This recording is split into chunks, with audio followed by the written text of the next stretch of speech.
परंपराओं व आस्थाओं का त्योहार छठ महापर्व। छठ पूजा पूर्वी उत्तर प्रदेश, बिहार और झारखंड में सूर्य और छठ माता की उपासना संबंधी 4 दिनों तक चलने वाला महापर्व है।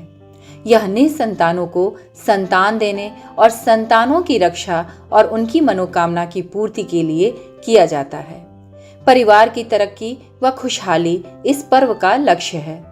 यह वर्ष में 2 बार मनाया जाता है, चैत्र मास में और कार्तिक मास में। दीपावली के बाद भैया दूज के बाद प्रारंभ हो जाता है। कार्तिक शुक्ल पक्ष की चतुर्थी से सप्तमी की सुबह तक मनाया जाता है। पूर्वी उत्तर प्रदेश और बिहार के लोग देश भर में जहां कहीं भी गए वहां उन्होंने इस पर्व को प्रचलित कर दिया।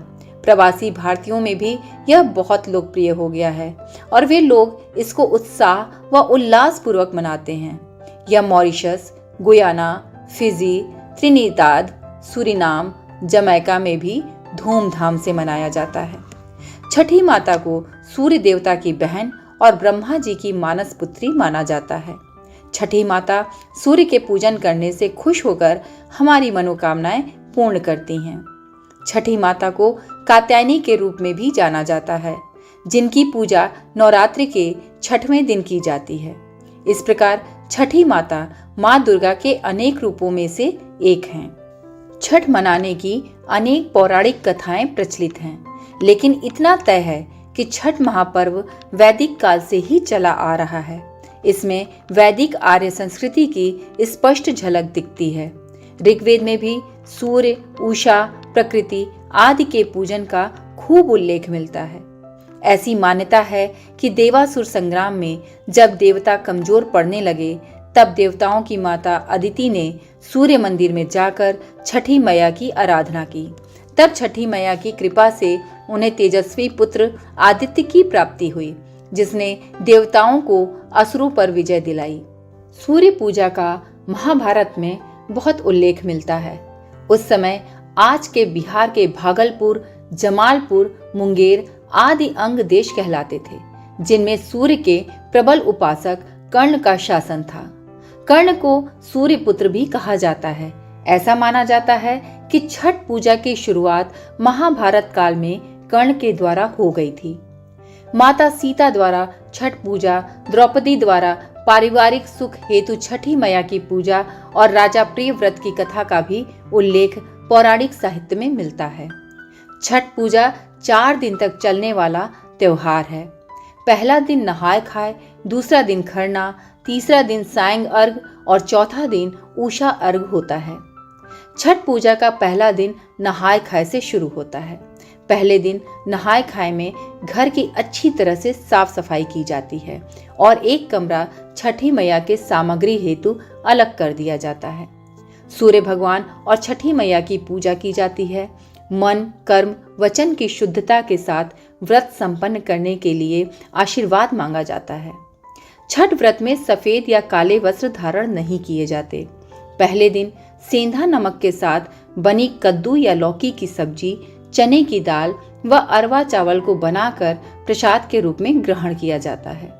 छठ पूजा का दूसरा दिन खरना कहलाता है। व्रती पूरे दिन निर्जल उपवास रखता है और शाम को एक ही समय भोजन ग्रहण करता है। इस भोजन को ही खरना कहा जाता है। खरना एक विशेष प्रकार से बनाया गया प्रसाद होता है। चावल को गन्ने के रस में पकाया जाता है, इसे रसियाव कहते हैं।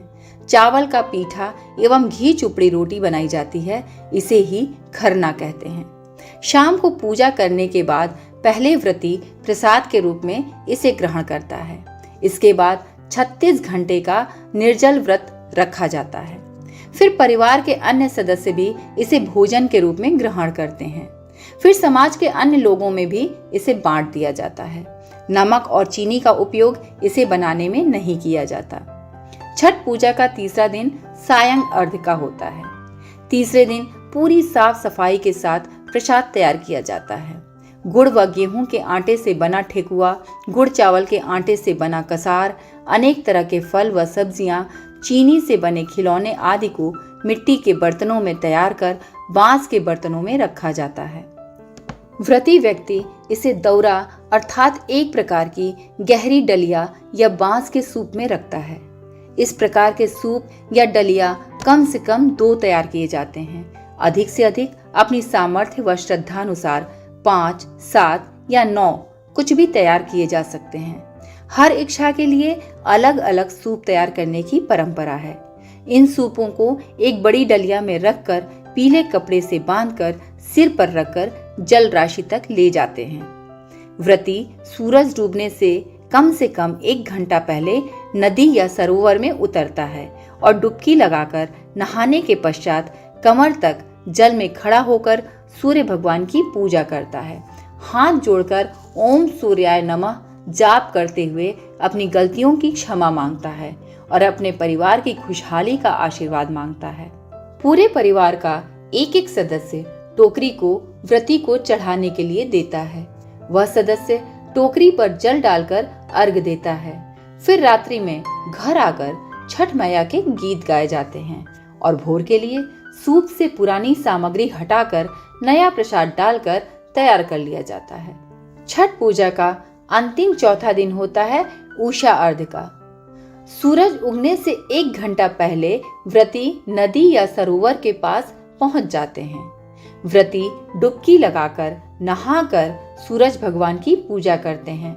फिर एक एक टोकरी सूरज भगवान को अर्पित की जाती है। परिवार के प्रत्येक सदस्य दूध मिले हुए जल के उगते हुए सूर्य भगवान को अर्घ्य देता है। इस समय सूरज देवता और छठ मैया से अपनी मनोकामना रखी जाती है। इसके बाद अपने गांव जाकर पीपल के पेड़ के नीचे, जिसे ब्रह्म बाबा कहा जाता है, वहां पर उपले या कंडे पर हवन करके पूजा का समापन होता है। व्रती कच्चे दूध का शरबत पीकर व प्रसाद ग्रहण कर इस 4 दिन की तपस्या को पूरा करते हैं।